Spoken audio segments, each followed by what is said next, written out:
Yeah, man, obviously the results haven't kind of been what you guys have wanted the last couple of weeks, but in terms of how things have unfolded, what's maybe the most concerning thing to you about kind of the way you haven't been able to find that consistency and things have broken down kind of, I know every game's different, but anything that kind of stands out in terms of like what, I don't know, that keeps you up at night but concerns you when you've kind of evaluated these last, 3-4 weeks? Yeah, I think the biggest thing is all 11 functioning as one from an execution standpoint, so it may be a player here or a player there, and that's my job, and our job is to look at it in totality, but to make sure that each piece is in place to be functional and be able to make plays and be able to do their job. So that's the biggest thing is, okay, enough answers, but simple enough to be able to execute at a higher level in the last couple of weeks. Coach, you've said in the past that the mentality is where your defense is rooted in. Obviously, the results haven't been what you've wanted to be, but how would you kind of assess where your defense's mentality and kind of psyche is overall at this point? Yeah, for sure. I think, the preparation leading into the game was in a good place. I think the psyche going into the game was in a good place. We started fast, in my opinion, because of that, but it's got to sustain, right? And that's, obviously the results aren't close to what we wanted. And the challenge is to, again, take the emotion out of it, be objective. Here's the coaching points. Let's get better. We own it as coaches, you own it as players, and we work together to do that. But I don't think there's anybody that's backing down from the challenge. Yeah, Coach, Linnell Carr had a couple sacks early in the game. Just kind of what did you make of his performance and kind of what he's brought to that kind of like edge rush type role? For sure. He definitely has ability, and, that you saw some of the edge rush talent that he has early in that game, to generate the sacks against that team, and just being consistent and keep bringing that every single day, keep bringing that every single game. That our job is to put him in places to be able to go be successful. UM's rushing offense ended averaging, I think, 180 yards a game. I think first half they had about 32, 34, somewhere in that range. I think it ballooned about 160. What do you feel like changed? Yeah, it's a great question. I think a little bit is, style of play at times based on the game. Obviously, that team has been explosive running the ball and throwing the ball, right? And they're a talented team.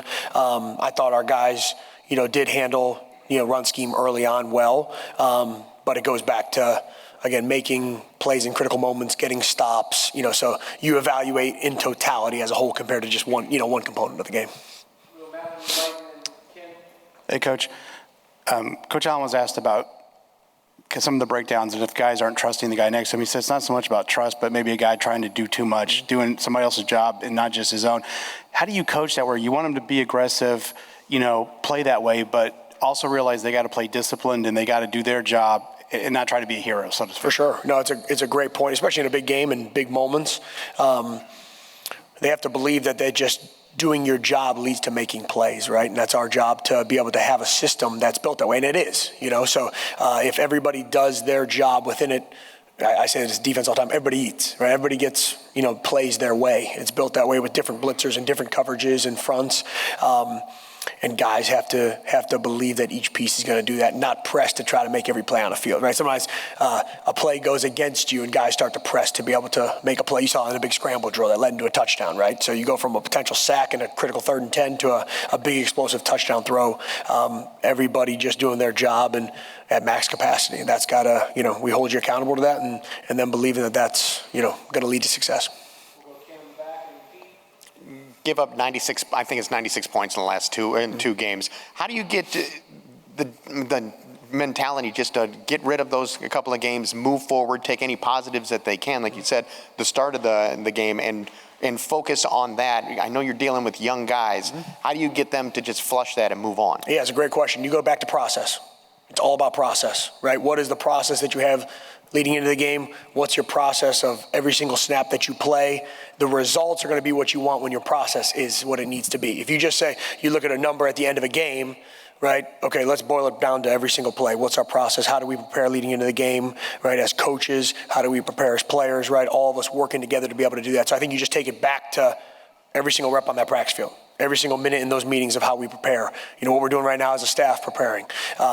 That to me is how you fix an issue, right? You just take it back to controllables and let's make sure our process is on point. Hey, Matt, a lot was expected of Aaron Casey at the start of the season. It seems like he's really performed to that level. Can you talk about that? Yeah, he's done a tremendous job. He's playing really fast. You see his physicality. He's beating blocks. He's making tackles. He's making plays in the run and throw game. I've been, really pleased with him.